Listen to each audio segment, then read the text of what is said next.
Créer une entreprise en tant qu'étudiant, c'est un projet ambitieux qui peut réellement changer ton avenir et ta carrière professionnelle. Je suis Clément, je suis expert comptable chez Advise et aujourd'hui, je vais te donner les clés pour réussir ton aventure entrepreneuriale tout en poursuivant tes études. Tout d'abord, je vais te parler du statut national étudiant-entrepreneur, SNEE, qui est un statut accessible à tous les étudiants et c'est une véritable opportunité. Ce statut, il va tout simplement te permettre d'être reconnu en tant qu'entrepreneur tout en étant étudiant. Ça signifie que tu vas pouvoir bénéficier d'un accompagnement sur mesure, avoir accès à des espaces de coworking et même remplacer ton stage obligatoire par ton projet entrepreneurial. Si ton école ou ton université propose un incubateur, moi je ne peux que te conseiller de t'y inscrire. Les incubateurs, c'est des structures qui t'offrent, on va dire, non seulement un lieu de travail, mais aussi un réseau de contacts, des mentors expérimentés et des ateliers pratiques. Tout ça, c'est vraiment hyper précieux et je te garantis que ça donnera un gros coup de pouce dans le développement de ton projet. Donc surtout, profites-en si tu en as l'accès. Ensuite, l'un des défis majeurs pour toi, ça va être de bien gérer ton temps entre les études et l'entrepreneuriat.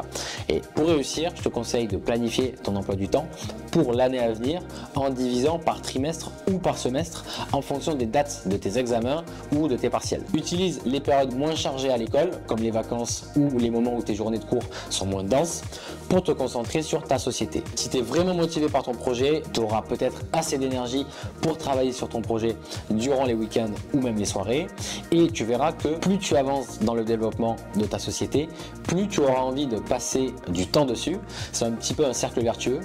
Donc je te conseille moi des outils pour organiser ton temps comme Trello ou Asana qui peuvent t'aider à organiser tes tâches et à rester productif. Et j'insiste vraiment sur ce point car c'est primordial de trouver un bon équilibre pour ne pas négliger ni ton entreprise ni tes études. Pour structurer ton projet, tu vas devoir commencer par rédiger un business plan. Ce document, ça va être un petit peu ta feuille de route. Il doit inclure une étude de marché, une stratégie de développement et des prévisions financières réalistes. Peu importe que tu envisages de lancer un produit ou un service, ton business plan, il devra détailler les stratégies marketing en matière de communication, la stratégie d'acquisition de clients et les coûts et les prévisions de tes ventes. Un bon business plan, ça va t'aider non seulement à rester concentré sur tes objectifs, mais aussi de convaincre des investisseurs potentiels ou une banque dans le cas où tu aurais besoin de lever des fonds. Sache qu'un bon business plan bien préparé, c'est souvent la clé pour obtenir un financement.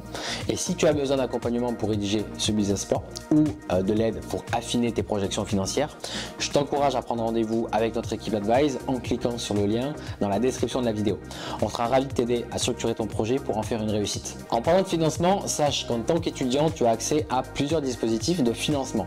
Tu peux par exemple bénéficier du prêt d'honneur, qui est un prêt à taux zéro, idéal pour les jeunes entrepreneurs qui démarrent. Le statut de jeune entreprise universitaire également qui te permet de bénéficier d'avantages sociaux et fiscaux.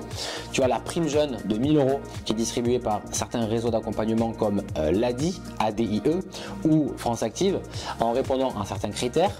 Je t'invite donc à aller consulter leur site internet. De plus, il existe des concours comme le prix Pépite Tremplin, Petit Poussé, Prix MoveJ qui offrent des récompenses financières ainsi et surtout de la visibilité pour ton projet. Ces concours, ils sont non seulement une occasion de remporter des fonds, mais aussi une occasion de te faire connaître et de rencontrer des investisseurs ou des partenaires potentiels. Un autre conseil que je peux te donner, c'est de ne pas entreprendre seul, puisque tu vas t'apercevoir que s'entourer des bonnes personnes, c'est essentiel pour avancer efficacement dans ton projet et sur la durée.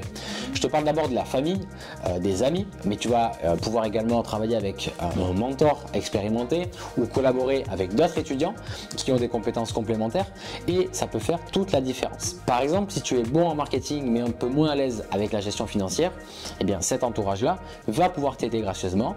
Tu ne vas pas avoir besoin de les rémunérer en argent ou en leur donnant des parts de ta société pour faire ce travail-là.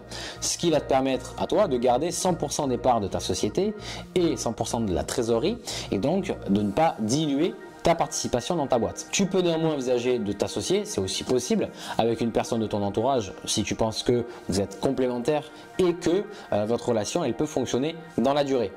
S'associer, c'est comme se mettre en couple, c'est-à-dire qu'il faut savoir que vous allez passer énormément de temps avec cette personne, donc l'entente doit être parfaite et vous allez devoir regarder dans la même direction. Donc moi ce que je te recommande, c'est d'être prudent par rapport au choix que tu vas faire sur ton ou tes associés. L'essentiel, je dirais, c'est de s'entourer de personnes qui veulent ta réussite et de personnes qui partagent la même ambition que toi. C'est ça qui va te donner l'énergie pour avancer dans la durée. Et enfin, même si ton entreprise ne connaît pas un succès immédiat, ce qui est le cas pour la majorité des entreprises qui se créent, il ne faut pas se le cacher, ne sois pas découragé pour autant. L'expérience que tu vas acquérir à travers cette expérience, elle est inestimable.